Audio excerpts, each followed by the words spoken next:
AM. Porque lo bueno une. El siguiente programa mixto contiene elementos de lenguaje, salud, sexo y violencia que solo pueden ser escuchados por niñas, niños y adolescentes bajo la supervisión de sus madres, padres, representantes o responsables. Este programa es presentado por... Informe RCR presenta Titulares de la Mañana con Pedro García Otero.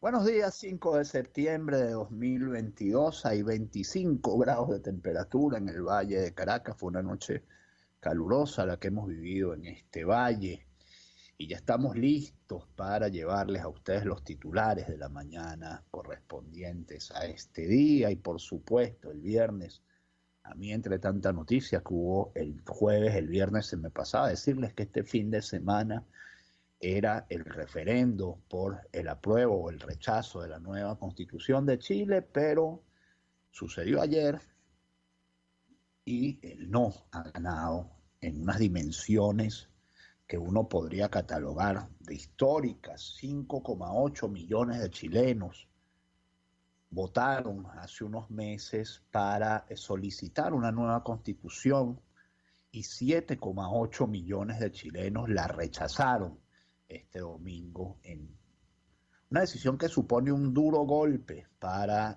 la izquierda en América Latina. Ya van a ver la reacción de Gustavo Petro. Nosotros vamos a empezar viendo pues algunos titulares de los periódicos chilenos.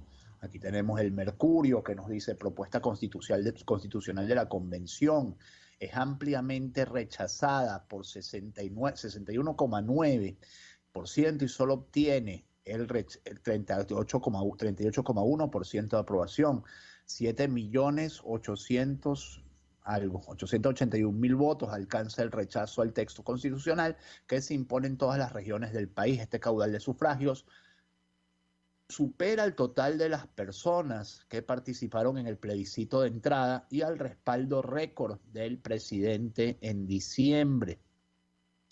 Otros titulares: presidente Boric se compromete a un nuevo itinerario junto al Congreso y la sociedad civil. Mesuradas declaraciones del presidente chileno que contrastan con la desbarrada, porque no se le puede decir de otra manera, del presidente de Colombia, que atribuye el desenlace a que revivió Pinochet. Para los izquierdistas, para los comunistas, la salsa que es buena para el pavo no es buena para la pava. O sea, la mayoría que aprueba el rechazo no es buena, la mayoría que lo eligió a él, la mayoría por las pestañas de un mosquito, que lo eligió a él presidente de Colombia, si lo es. La tercera de Chile, y ya vamos a estar con varios titulares de la tercera, varias notas de la tercera, nos trae las cifras del apruebo y del rechazo y dice: Chile rechaza la propuesta constitucional con una amplia mayoría y una participación histórica. Chile Vamos desecha invitación de Boric y revalida su promesa de una nueva constitución. Ayer ya empezaban las manifestaciones en la noche en Plaza Italia, que fue el epicentro de las protestas contra el gobierno de Sebastián Piñera. Estos tipos ya encontraron una manera de hacer política, que es desestabilizar al país, luego ganar unas elecciones, luego hacer un referendo constitucional y tratar de perpetuarse en el poder. Es una receta que ya está bastante bien estabilizada, tan estabilizada está que ya le encontraron el antídoto. Entonces ahora vamos a ver si viene la segunda parte de la respuesta. Ayer Boric decía que la gente había votado por una nueva constitución, lo que pasa es que este proyecto no le satisfacía, y bueno, sí se puede interpretar de esa manera. Por supuesto, Boric en las antípodas probablemente de un tipo como Hugo Chávez, que habló de victoria de mierda, que luego coló la Constitución por otros caminos, la Constitución rechazada en 2007. Y yo anoche pensaba, ¿no?, leyendo las noticias y un poco también con tristeza, ¿no?, fue un pensamiento triste que me asaltó. ¿Qué hubiera sucedido si los venezolanos en 1999 hubiéramos rechazado la Constitución, el caramelo envenenado que nos ofrecía Hugo Chávez en ese año? Bueno, Venezuela hubiera sido un lugar muy diferente, Latinoamérica hubiera sido un lugar muy diferente, el mundo seguramente hubiera sido un lugar muy diferente hoy, porque toda la ola autoritaria que recorre el mundo empezó aquí, en esta tierra. Y yo estoy convencido que buena parte del dinero venezolano, ese que hoy no tenemos, ese que hoy necesitamos desesperadamente para ver algunas cosas, para atender algunas cosas como las que vamos a ver en este programa, bueno, ese dinero fue a financiar a los movimientos de izquierda en todo el mundo, les dio poder, les dio voz a movimientos de izquierda en todo el mundo a través del dinero. Pues recordar que en 1999 el comunismo era prácticamente un fantasma del pasado. Hoy lo tenemos vivo y de vuelta entre nosotros. Últimas Noticias, otro periódico chileno popular como el Últimas Noticias de aquí. De hecho, el Últimas Noticias de aquí copió bastante el diseño del Últimas Noticias de allá. Cifras oficiales de CERVEL con el 88,08% de las mesas escrutadas, apruebo 38%, rechazo 62%. Una cifra contundente. Rechazo arrasa en plebiscito y asesta duro golpe al gobierno de Boric. Presidente Gabriel Boric en ventana, linda foto del Palacio de la Moneda. El Palacio de la Moneda además está súper metido en la ciudad. O sea, si Miraflores está metido en la ciudad, el Palacio de la Moneda está en pleno centro de la ciudad. Es una cosa maravillosa.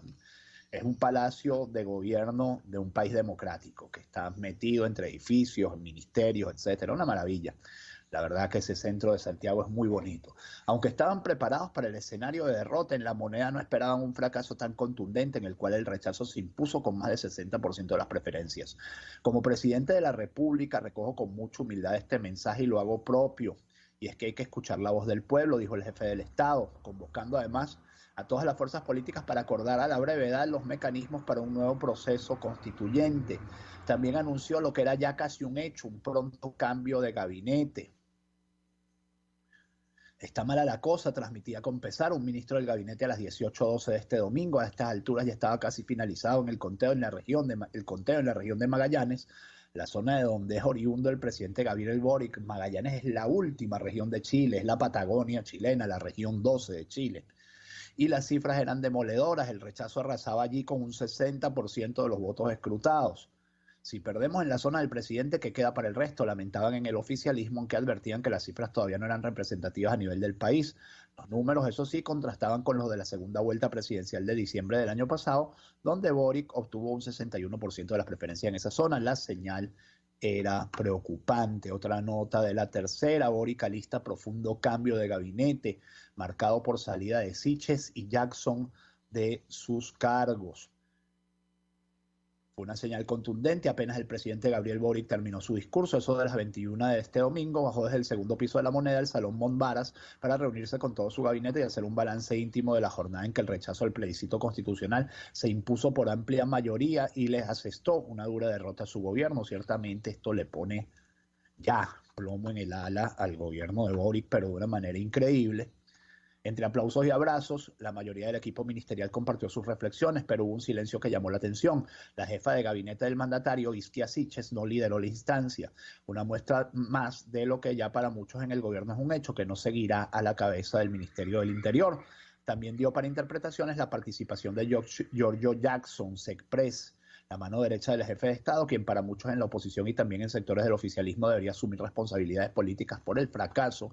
Fue uno de los primeros en tomar la palabra y abordar sus causas. Ese reservado diagnóstico de los ministros con Boric fue probablemente uno de los últimos momentos que compartirán juntos, al menos en estos cargos. El mandatario decidió, según afirman en La Moneda, realizar un profundo cambio de gabinete tras la contundente derrota. Y qué bonitos son los países democráticos, ¿no? Donde además uno se entera a través de la prensa, se filtran este tipo de cosas. En Venezuela aquí no se filtra nada. El chavismo es un tornillo aislado, está aislado del resto de la sociedad. Esto no, nadie lo toca, nadie lo puede mover, más apretado que tornillo submarino y además aislado, ¿no?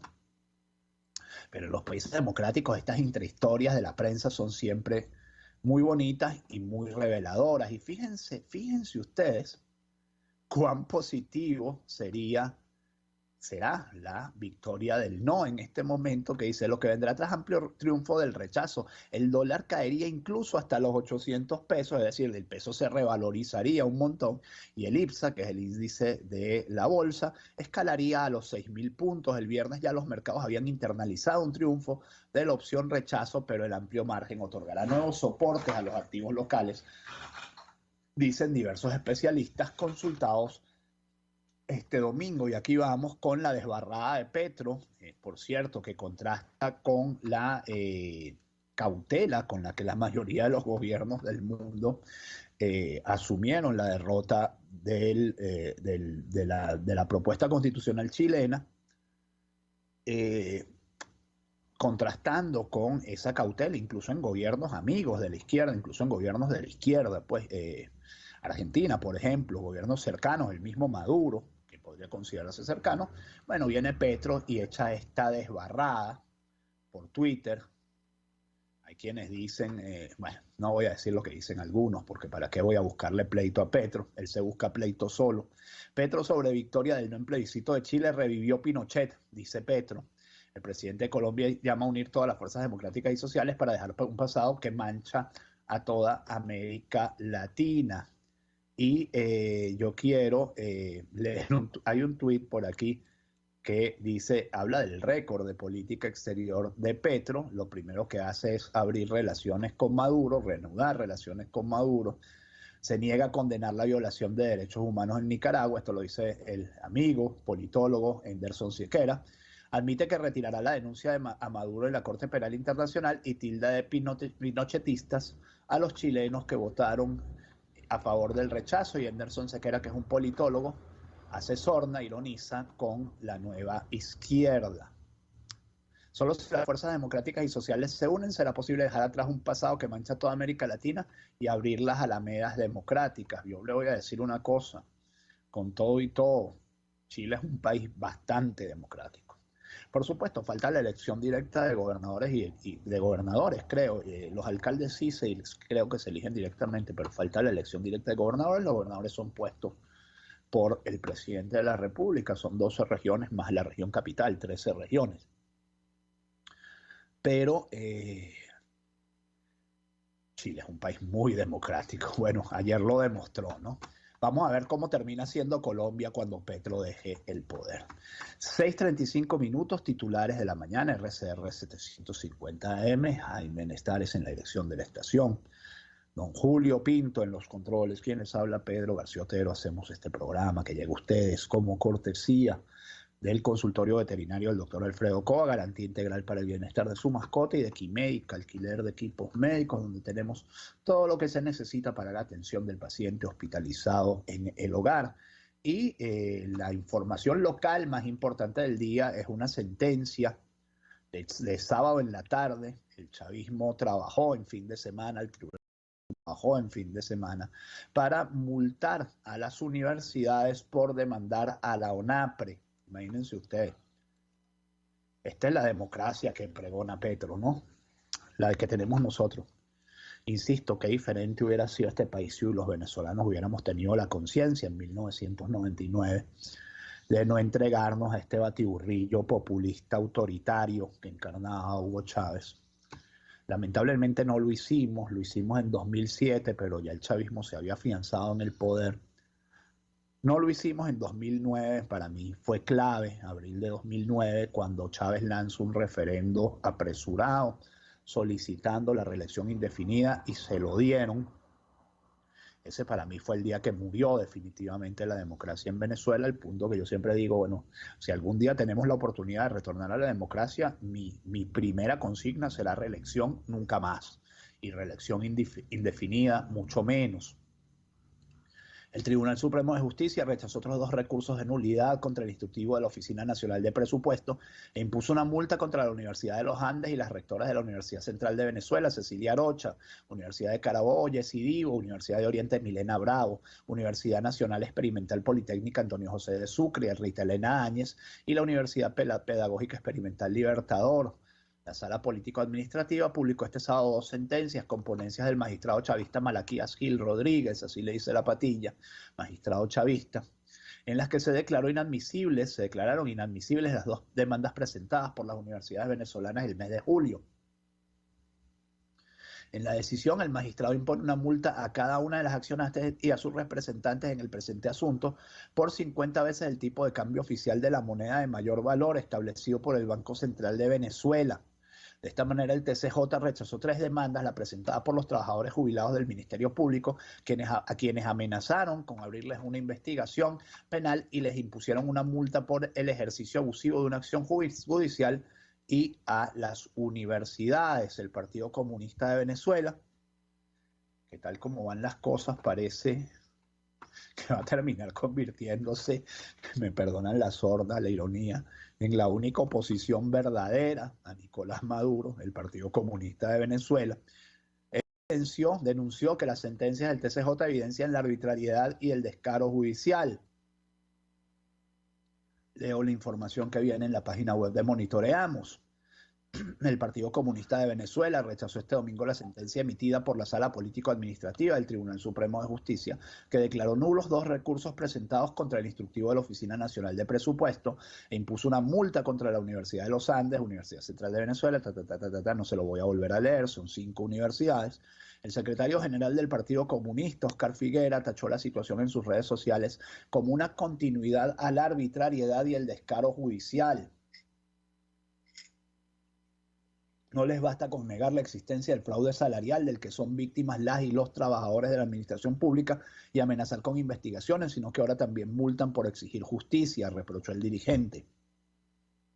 Asimismo precisó que gobierne quien gobierne, los derechos del pueblo se defienden, por lo que destacó estar seguro de que la organización, movilización y lucha consecuente del movimiento popular derrotarán la ofensiva que ejecutan las instituciones del Estado venezolano. Y en el pitazo leemos que un dirigente sindical denunció irregularidades en sentencia del TCJ sobre el caso Napre.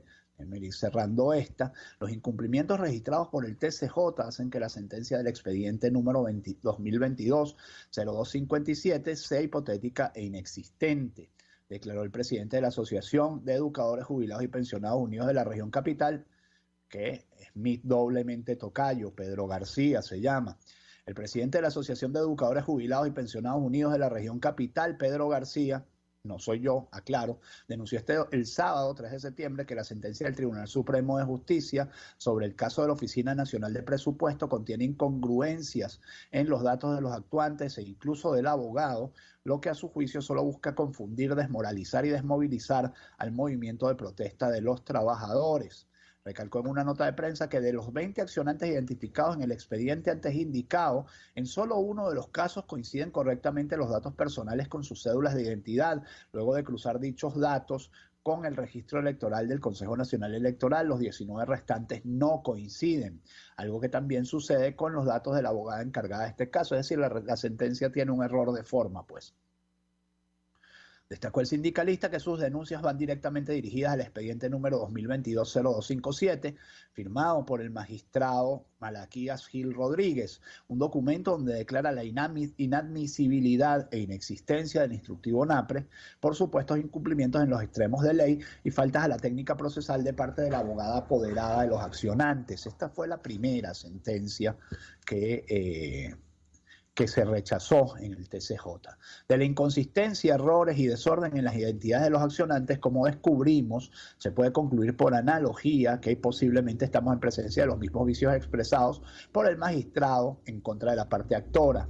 Esto es un fraude, afirmó García.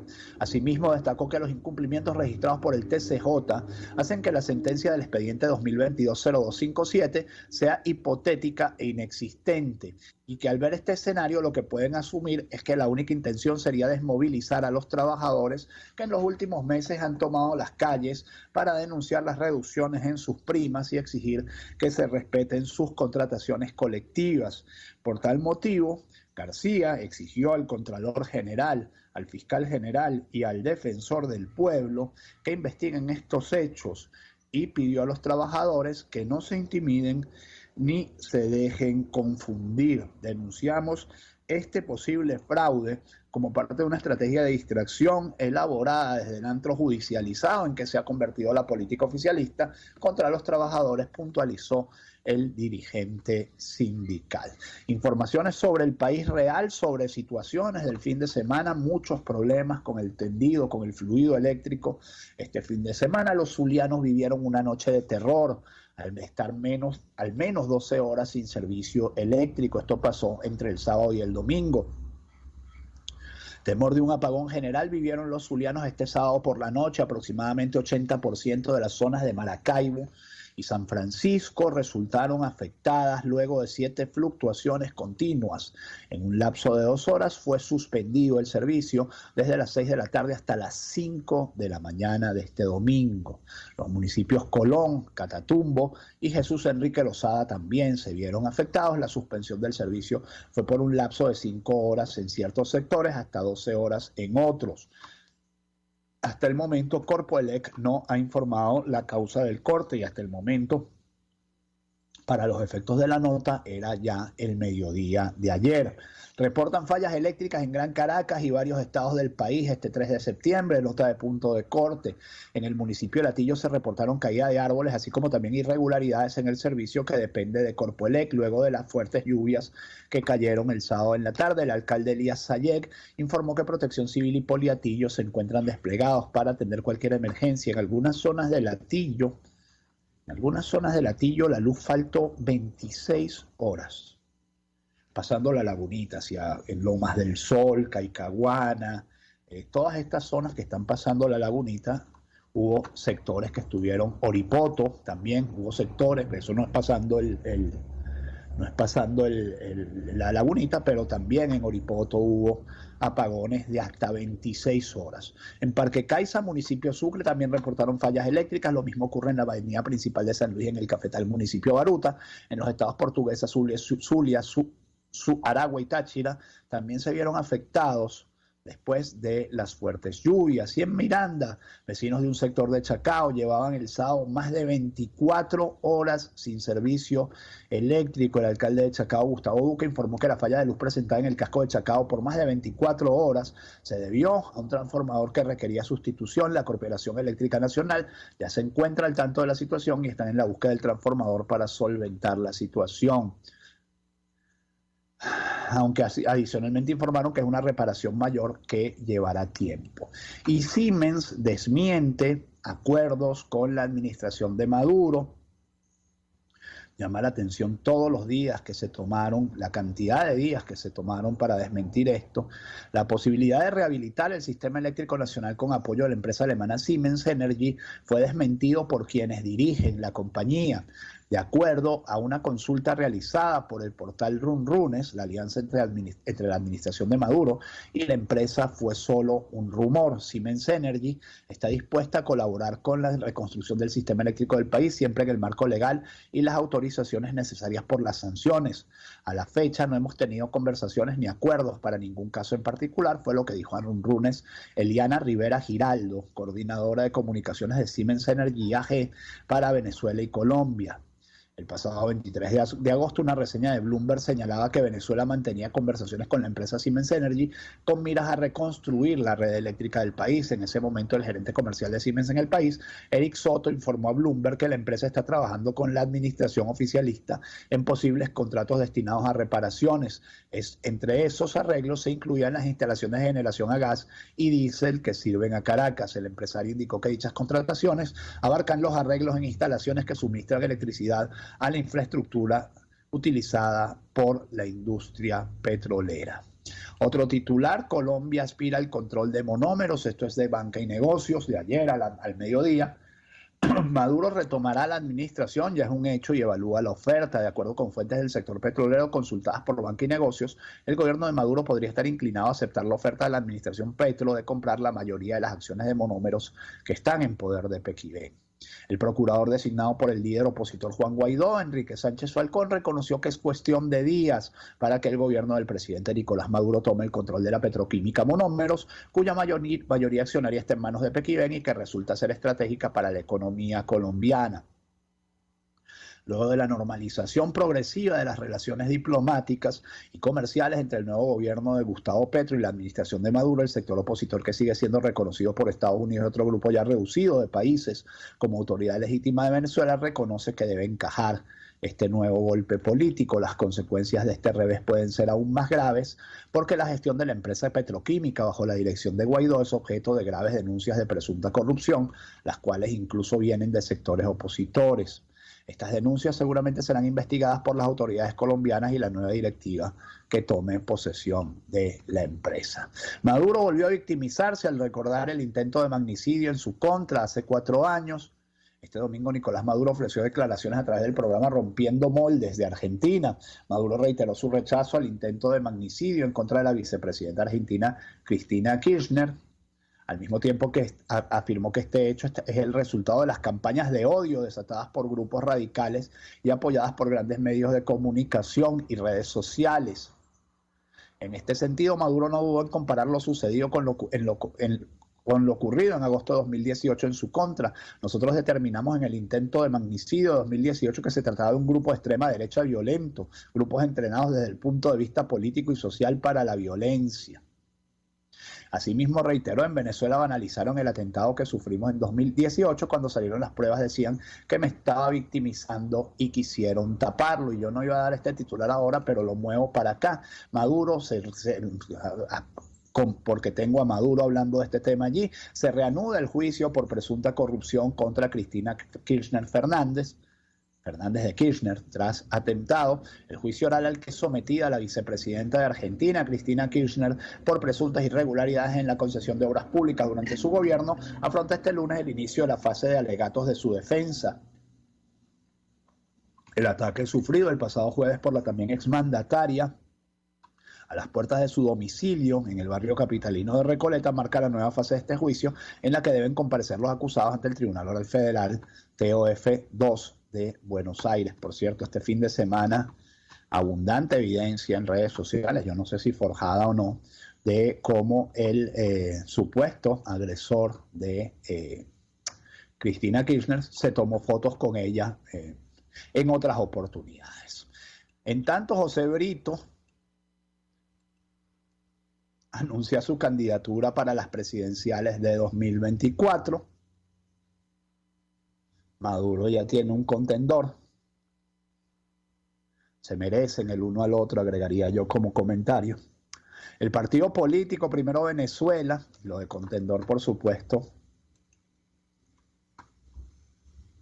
hay que tomarlo como viene, ¿no? El partido político Primero Venezuela informó este 2 de septiembre que José Brito será el candidato de la organización política de cara a las elecciones presidenciales de 2024. Suerte con eso. Fundamentalmente es encontrar a Venezuela. Nosotros vamos al encuentro de Venezuela. La gente está cansada del conflicto. Nosotros vamos a comenzar a escuchar a los ciudadanos para lograr presentar al país el plan Venezuela. Llegó una forma distinta de hacer política y eso pasa también por encontrar a Venezuela. Claro que sí, es una forma distinta de hacer política. Es la oposición que no se opone. Muy bien, fantástico. Suerte con eso, insisto.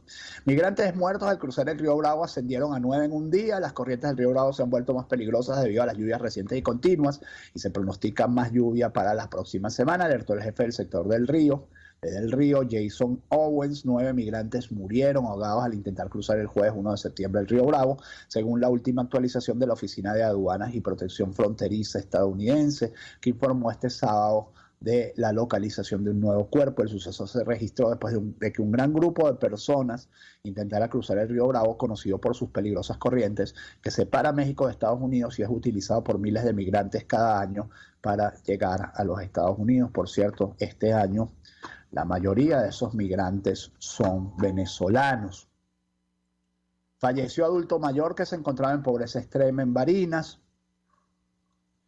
El ciudadano de 85 años que vivía en el pueblo de Mijagual, municipio Rojas de Barinas, murió en condiciones de pobreza extrema e inhumanas este 3 de septiembre, después de que un vecino grabara un video de ayuda para él, Juan Efraín Leguizamo, pobre señor. Evidenciando el estado en el que se encontraba, la policía se enteró, ubicó a sus familiares y cuando lo curaban murió. Juan Leguizamo vivía en un ambiente sin higiene, No contaba con muebles o sillas que le permitieran descansar de acuerdo a sus necesidades, tampoco se encontraba en un estado físico óptimo, ya que su alimentación y salud eran pésimas. El llamado de ayuda era con urgencia ante el grave estado en el que se encontraba. Y en el Rodeo, la situación empeora en la cárcel del Rodeo. Los ciudadanos presos políticos y comunes piden presencia de ONGs y organismos de derechos humanos.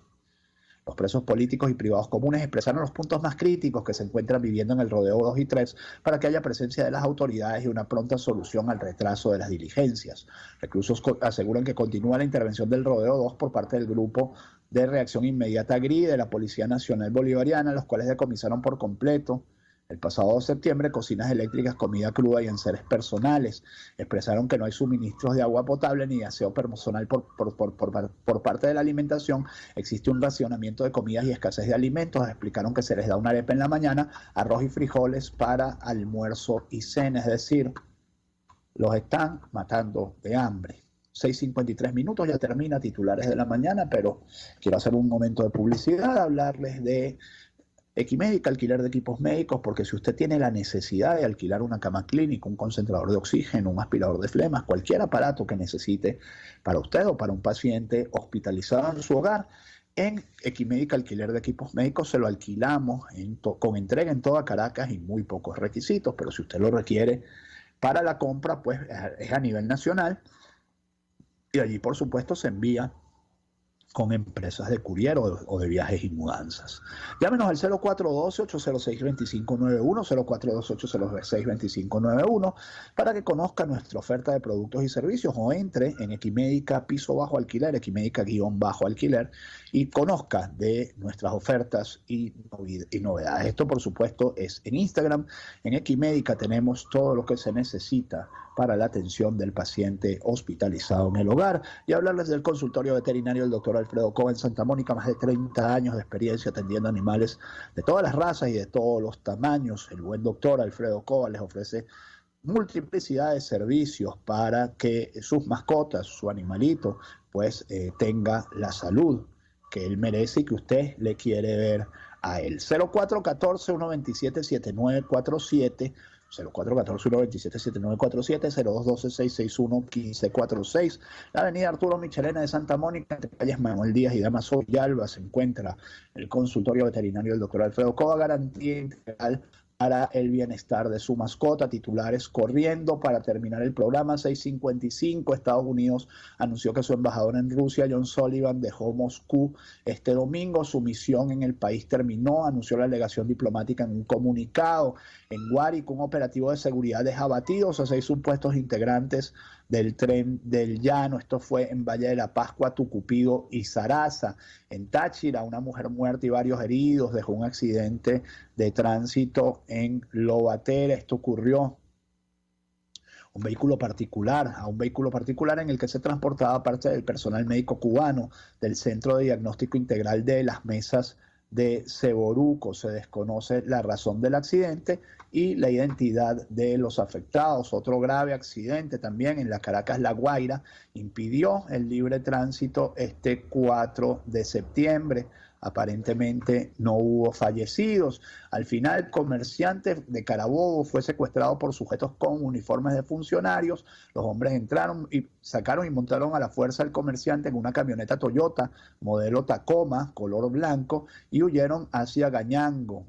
Un despliegue policial en la zona trata de capturar a los secuestradores y rescatar al hombre. Y hay que decir que este tipo de camioneta normalmente solo la tienen funcionarios, no la tiene cualquier mortal, ni estas camionetas, ni los machitos de doble cabina, o sea, de 4 puertas. Estos suelen ser de uso exclusivo de funcionarios. Y para cerrar, esta información que todavía no aparece en las web, que publicaba anoche Román Camacho, tarde en la noche, casi las 11 de la noche de ayer, hace minutos antisociales emboscaron al supervisor jefe de Poli Charallave, Rondón, no se sabría el apellido Román, junto a su esposa e hijo cuando se trasladaban en su vehículo particular en la carretera nacional Ocumare-Yare. Los sujetos dispararon en contra de ellos, asesinando a la esposa e hiriendo al supervisor y a su hijo. Comisiones policiales se movilizaron al sitio. El funcionario junto a su hijo fueron trasladados a un centro asistencial. Se presume que los sujetos sean integrantes de la banda de Daiver González, mejor conocido como Carlos Capa. Y ahí cuándo le van a poner el cascabel al gato a lo que está ocurriendo en Valles del Tuy, en Barlovento, particularmente en Caucagua, Acevedo, también en el último tramo de la autopista de Oriente que conduce a Río Chico. ¿Cuándo le van a poner el cascabel al gato a todas esas situaciones? 6:57 minutos, que este día 5 de septiembre sea todo lo que ustedes esperan de él. Gracias por estar allí. Si Dios quiere, nos encontramos mañana. Chao. Informe RCR presentó Titulares de la Mañana con Pedro García Otero.